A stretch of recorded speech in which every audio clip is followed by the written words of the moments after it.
Hello viewers, আজকে আমরা দেখব কীভাবে আমরা মোবাইলের একটা অ্যাপের মাধ্যমে অন্য একটা সাউন্ড সিস্টেমের চলতে থাকা যে কোনো একটা গানের টাইটেল বের করতে পারবো।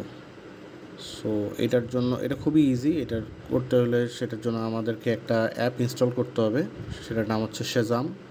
আমার এখানে অলরেডি অ্যাপটা ইনস্টল করা আছে, তো আমি এখানে শেজামে ক্লিক করি। শেজামে ক্লিক করার পরে শেজাম অ্যাপটা ওপেন হবে। তারপরে এইখানে আমি যখন ট্যাপ করব, তারপরে হচ্ছে আমি ল্যাপটপ থেকে আমার একটা গান ছাড়বো। গানটা ছাড়ার পরে হচ্ছে গিয়ে ওইখান থেকে গানটা শুনে শুনে মাইক্রোফোন দিয়ে ডিটেক্ট করে দেন গানটার টাইটেলটা ওইখান থেকে আমাকে বলে দিতে পারবে।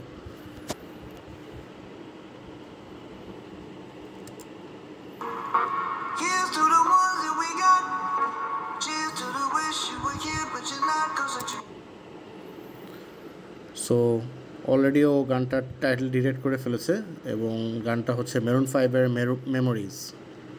সেভাবে করে আমরা যে কোনো গানের টাইটেল বের করতে পারবো এই অ্যাপের মাধ্যমে।